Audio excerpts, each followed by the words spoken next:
Means of ట్రాన్స్పోర్ట్కి వస్తే ఎలా transport అవుతుంది? డిఫ్యూజన్. సో మీకు ఒక చిన్న ఫ్లో చార్ట్ చెప్తాను. So means of transport, first ప్రయర్గా మీకు ఒక ఇన్ఫర్మేషన్ ఇస్తున్నాను దీని గురించి. మీన్స్ ఆఫ్ ట్రాన్స్పోర్ట్లో మనకి మెయిన్గా 2 రకాలు ఉంటాయి. ఒకటి ప్యాసివ్, ఇంకొకటి యాక్టివ్. ఓకే, సో ప్యాసివ్లో మళ్ళీ 2 రకాలు ఉన్నాయి. Diffusion, facilitated diffusion.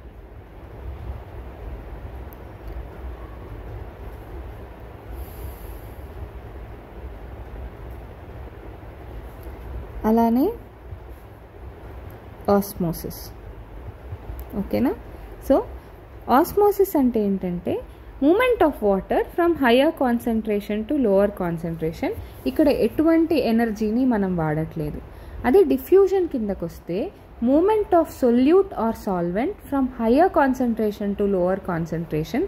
ఇక్కడ కూడా ఎటువంటి ఎనర్జీని మనం వాడట్లేదు.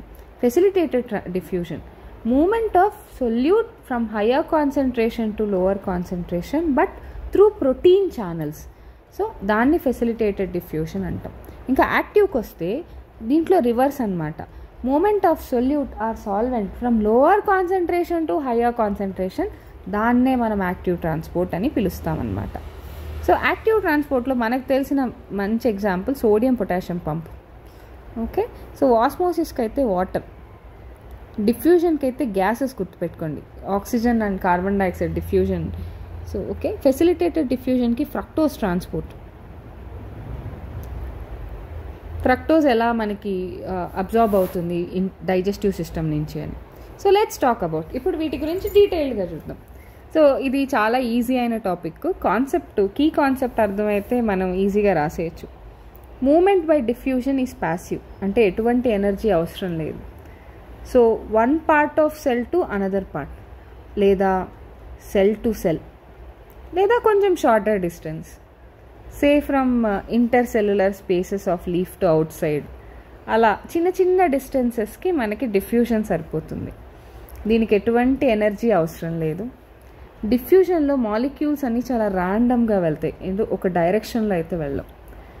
నెట్ రిజల్టెంట్ ఏముంటుందంటే సబ్స్టెన్సెస్ హయ్యర్ కాన్సన్ట్రేషన్ రీజియన్ నుంచి లోవర్ కాన్సన్ట్రేషన్ రీజియన్కి వెళ్తాయి. డిఫ్యూజన్ అనేది యాక్చువల్గా చాలా స్లో ప్రాసెస్ అనమాట. సో ఇది లివింగ్ సిస్టమ్ మీద అస్సలు డిపెండ్ అవ్వదు, అంటే లివింగ్లోనే డిఫ్యూజన్ జరుగుతుంది అని ఏమీ లేదు. ఫెసిలిటేటెడ్ అలా కాదు, లివింగ్లోనే జరుగుద్ది. యాక్టివ్ కూడా అలా కాదు, లివింగ్లోనే జరుగుద్ది. ఈవెన్ ఆస్మోసిస్ కూడా సెమీ పర్మియబుల్ మెంబ్రెయిన్ నుంచే వెళ్తుంది అనమాట. సో కాబట్టి నేను గుర్తు చేస్తున్నాను. డిఫ్యూజన్ అనేది ఆబ్వియస్గా గ్యాసెస్, లిక్విడ్స్ చేస్తాయి. కానీ డిఫ్యూజన్ ఇన్ సాలిడ్స్ అనేది పెద్దగా మనం ఇంపార్టెంట్గా చదవము. డిఫ్యూజన్ అనేది చాలా ఇంపార్టెంట్ అనమాట ప్లాంట్స్కి, ఎందుకంటే గ్యాసెస్ ఎక్స్చేంజ్ జరగాలంటే అదొక్కటే దారి కాబట్టి. డిఫ్యూజన్ రేట్స్ అనేవి కాన్సన్ట్రేషన్ గ్రేడియంట్ ద్వారా అఫెక్ట్ అవుతుంది. At the same time permeability, ఎక్కువ పర్మియబుల్ అయితే ఫాస్ట్గా డిఫ్యూజ్ అయిపోతుంది. ఇంకా టెంపరేచర్ ఎక్కువైతే ఫాస్ట్గా డిఫ్యూజ్ అవుతుంది, ప్రెషర్ ఎక్కువైతే ఫాస్ట్గా డిఫ్యూజ్ అవుతుంది. సో పర్మియబిలిటీ, టెంపరేచర్, ప్రెషర్, అలానే concentration gradient. So remember CPT. So concentration, pressure, permeability, temperature. Next we'll see the facilitated diffusion. మనం ఎర్లీగా చూసినట్టే గ్రేడియంట్ అనేది ఆల్రెడీ డిఫ్యూజన్కి ఉంటుందన్నమాట. డిఫ్యూజన్ రేట్ అనేది సైజ్ ఆఫ్ సబ్స్టెన్స్ని బట్టి కూడా డిపెండ్ అయి ఉంటుంది. ఆబ్వియస్గా స్మాలర్ సబ్స్టెన్స్ అనేది ఫాస్ట్గా వెళ్ళిపోతుంది లార్జర్ కంటే కూడా. సో అక్రాస్ అసలు డిఫ్యూజను ఏదన్నా మెంబ్రెయిన్ ద్వారా వెళ్తుంటే అది లిపిడ్ సాల్యుబిలిటీ మీద డిపెండ్ అయి ఉంటుంది. సో మేజర్ కన్స్టిట్యూయెంట్ ఏంటంటే మనకి మెంబ్రెయిన్ యూజువల్లీ ఫాస్ఫోలిపిడ్ కాబట్టి లిపిడ్ సాల్యుబుల్ అయితే ఫాస్ట్గా డిఫ్యూజ్ అవుతుంది.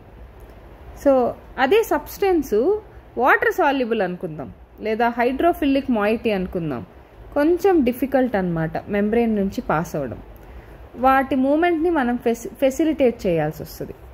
సో దానికే మెంబ్రెయిన్కి ప్రోటీన్ ఛానల్స్ ఉంటాయి. అక్కడ మనకి మాలిక్యూల్స్ అనేది అక్రాస్ ద మెంబ్రెయిన్ వెళ్తుంది. సో అవి concentration, they do not setup concentration gradient. So concentration gradient అనేది మాలిక్యూల్స్ డిఫ్యూజ్ అయ్యే వాటికి ఖచ్చితంగా ఉండాలి. So even if facilitated by the proteins. Okay, so ఈ ప్రాసెస్ని మనం ఫెసిలిటేటెడ్ డిఫ్యూజన్ అంటాం.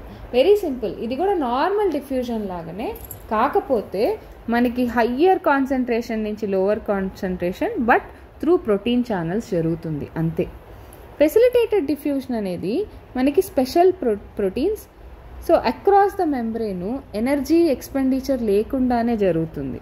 అందుకే ఇది ప్యాసివ్ ట్రాన్స్పోర్ట్ కిందకు వస్తుంది. దీంట్లో ఎటువంటి ఎనర్జీ ఎక్స్పెండిచరు ఉండదు.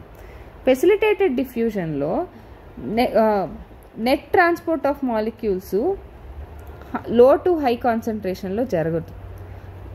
సో ఎందుకంటే దానికి ఎనర్జీ కావాలి కాబట్టి.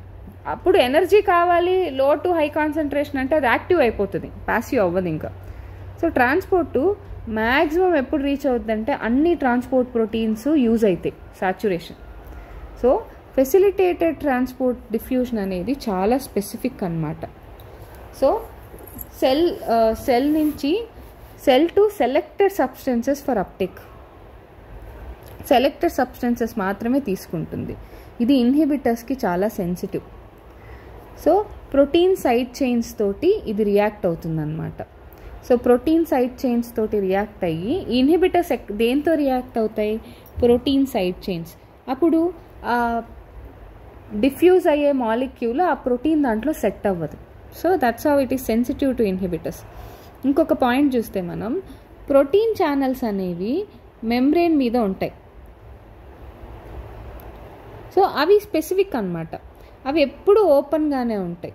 కొన్ని ఎప్పుడు ఓపెన్గానే ఉంటాయి, కొన్ని అయితే కంట్రోల్డ్గా, అంటే అది దగ్గరికి వస్తేనే ఓపెన్ అవుతాయి, లేకపోతే లేవు. కొన్ని అయితే పెద్దవిగా ఉంటాయి అన్నమాట, అంటే పెద్ద పెద్ద మాలిక్యూల్స్ కూడా క్రాస్ అయ్యేటట్టు. సో పోరిన్స్ అనేవి జనరల్గా ఏంటంటే ప్రోటీన్స్ చాలా హ్యూజ్ పోర్స్ని ఫామ్ చేస్తాయి. మామూలుగా మైటోకాండ్రియా కావచ్చు, క్లోరోప్లాస్ట్ కావచ్చు, ఇవి double membrane bounded cell organelles. వాటికి అవుటర్ మెంబ్రెయిన్ ఉంటుంది, ఇన్నర్ మెంబ్రెయిన్ ఉంటుంది. యూజువల్గా మనకి అవుటర్ మెంబ్రెయిన్లో ఈ పోరిన్స్ ఉంటాయి. ఈ పోరిన్స్ ఉండడం వల్ల సో మనకి పెద్ద పెద్ద మాలిక్యూల్స్ కూడా లోపలికి వెళ్ళగలవు. మళ్ళీ ఇన్నర్ మెంబ్రెయిన్లో ఇట్లాంటివి ఏమీ ఉండవు. ప్లాస్టిడ్స్, మైటోకాండ్రియా, ఇంకా కొన్ని బ్యాక్టీరియాలో మాలిక్యూల్స్ ఒక స్మాల్ సైజ్ ఉన్న మాలిక్యూల్స్లో allowing molecules up to small size small proteins to pass through, చిన్న ప్రోటీన్స్ కూడా పాస్ అవ్వగలవు ఆ పోరిన్స్తో. సో కొన్ని ఎక్స్ట్రా సెల్యులర్, ఈ ఫిగర్లో మనకి ఎక్స్ట్రా సెల్యులర్ మాలిక్యూల్స్ ఎలాగైతే ట్రాన్స్పోర్ట్ ప్రోటీన్స్తో బౌండ్ అయి ఉన్నాయో చూపించారనమాట ఈ పిక్చర్లో. సో ఎక్స్ట్రా సెల్యులర్ మాలిక్యూల్స్ ఎలా ట్రాన్స్పోర్ట్ ప్రోటీన్స్తో బైండ్ అవుతున్నాయని క్లియర్గా చూపించారు. కొన్నిసార్లు ట్రాన్స్పోర్ట్ ప్రోటీన్స్ హోల్డ్ చేసినాక అవి రొటేట్ అయ్యి ఈ మాలిక్యూల్స్ని సెల్ లోపలికి రిలీజ్ చేస్తాయి. ఎగ్జాంపుల్ ఏంటంటే మనకి వాటర్ ఛానల్స్. ఇవి మనకి 8 డిఫరెంట్ టైప్స్ ఆఫ్ ఆక్వాపోరిన్స్ ఉన్నాయి. ఈ పిక్చర్లో చూస్తే ఇది ప్రోటీన్ ఛానల్. ఓకే, ఈ ప్రోటీన్ ఛానల్ యాక్చువల్గా ఇక్కడ పట్టుకొని ఇది ఇలా తిరిగి రొటేట్ అయ్యి ఇది ఇలా వదిలేస్తుంది. ఇది ఎక్స్ట్రా సెల్యులర్ అయాన్స్. ఇవి ప్రోటీన్ ఛానల్స్లో ఇక్కడ పట్టుకొని ఇది ఇలా రొటేట్ అవుతుంది, ఇలా రొటేట్ అయ్యి ఇలా వదిలేస్తుంది అనమాట, ఇలా లోపలికి. ఇది అవుట్ సైడ్, ఇది ఇన్సైడ్. అవుట్ సైడ్ చూస్తే మీకు కాన్సన్ట్రేషన్ ఎక్కువ ఉంది, ఇన్సైడ్ చూస్తే తక్కువ ఉంది. ఇది ఫెసిలిటేటెడ్ డిఫ్యూజన్కి పిక్చర్ అనమాట. మళ్ళీ ఇప్పుడు నెక్స్ట్ చూద్దాం ప్యాసివ్ ట్రాన్స్పోర్ట్లో సింపోర్ట్ టు యాంటీపోర్ట్. సో ప్యాసివ్ ట్రాన్స్పోర్ట్లో ఏంటంటే ట్రాన్స్పోర్ట్ ప్రోటీన్స్ సో డిఫ్యూజన్ 2 రకాల వాటిని ఒకేసారి తీసుకెళ్తే దాన్ని సింపోర్ట్ అంటాం. సేమ్ డైరెక్షన్ అనమాట, 2 టైప్స్ ఆఫ్ మాలిక్యూల్స్ని ఒకే డైరెక్షన్లో తీసుకెళ్తే దాన్ని సింపోర్ట్ అంటాం. అలా కాకుండా రెండింటిని ఆపోజిట్ డైరెక్షన్లో తీసుకెళ్తే వాటిని యాంటీపోర్ట్ అంటాం. అదే కాకుండా అక్రాస్ ద మెంబ్రెయిన్ ఇండిపెండెంట్గా ఒక టైప్ ఆఫ్ మాలిక్యూలే లోపలికి వెళ్తుంది, ఒక టైప్ ఆఫ్ మాలిక్యూలే బయటకు వస్తుందంటే అది యూనిపోర్ట్. నెక్స్ట్ అయితే మనం యాక్టివ్ ట్రాన్స్పోర్ట్ చూద్దాం. ఇప్పుడు మనం మాట్లాడిన వాటన్నిటికీ క్వైట్ ఆపోజిట్గా ఉండేది active transport. So active transport ఏం చేస్తుంది, ఎనర్జీని వాడుతుంది against the concentration gradient from phase of higher concentration to lower concentration diffusion అంటాం, దాన్ని ప్యాసివ్ అంటాం. ఇది రివర్స్ అనమాట. Lower concentration to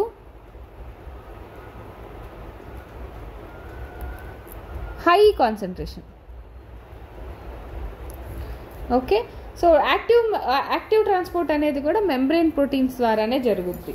so different membrane proteins ఉంటాయి మెంబ్రెయిన్ మీద, అవి మేజర్ రోల్ని ప్లే చేస్తాయి యాక్టివ్ మీద, అలాగే మనకి ఫెసిలిటేటెడ్ ట్రాన్స్పోర్ట్ మీద, అది ప్యాసివ్ కిందకు వస్తుంది. ఆ పంప్స్ అనేవి నథింగ్ బట్ ప్రోటీన్. అవి ఏం చేస్తాయంటే ఎనర్జీని యూజ్ చేసి సబ్స్టెన్స్ని across the cell membrane cross అయ్యేలా చేస్తాయి.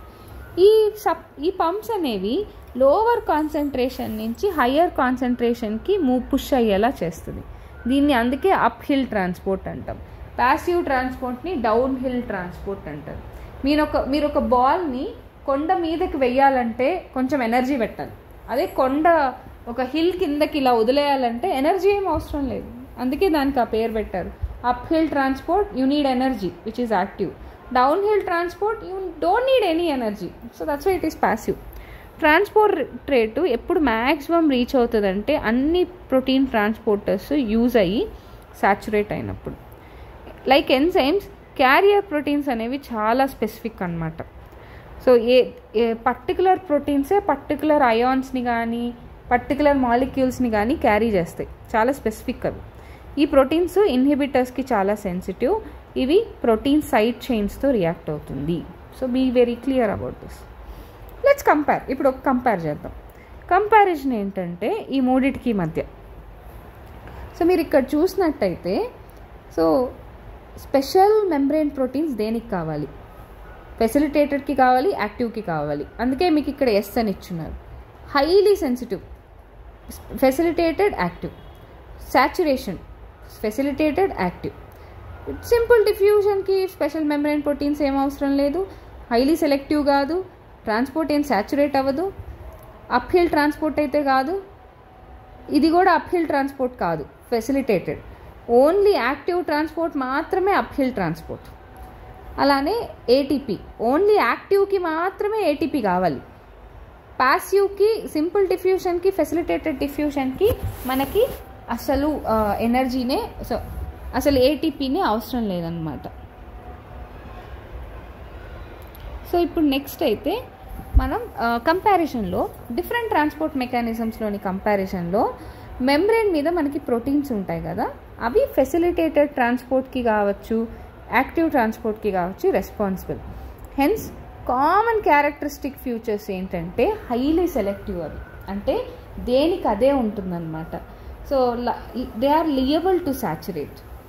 అవి సాచురేట్ అవుతాయి అన్నమాట. They are liable to saturate. అవి సాచురేట్ అవుతాయి. సో ఇన్హిబిటర్స్కి రెస్పాండ్ అవుతాయి under hormonal regulation. So diffusion ఏంటంటే వెదర్ ఫెసిలిటేటెడ్ కావచ్చు కాకపోవచ్చు, అలాంగ్ ద కాన్సన్ట్రేషన్ గ్రేడియంటే జరుగుద్ది. హయ్యర్ కాన్సన్ట్రేషన్ టు లోవర్ కాన్సన్ట్రేషనే జరుగుద్ది, కానీ ఎనర్జీని మాత్రం వాడుకోదు. సో కాకపోతే ఫెసిలిటేటెడ్ యాక్టివ్కి కామన్ పాయింట్ ఏంటంటే వీటిలో ట్రాన్స్పోర్ట్ ప్రోటీన్స్ ఉంటాయి, స్పెషల్ మెంబ్రెయిన్ ప్రోటీన్స్ ఉంటాయి, ఇవి చాలా సెలెక్టివ్. అలానే ట్రాన్స్పోర్ట్ అనేది సాచురేట్ అయిపోతుంది ఒక పాయింట్ తర్వాత. ఓకే, సో ఇది కంపారిజన్ అనమాట. నెక్స్ట్ వీడియోలో మనం ప్లాంట్ వాటర్ రిలేషన్షిప్ గురించి డీటెయిల్డ్గా చూడబోతున్నాం.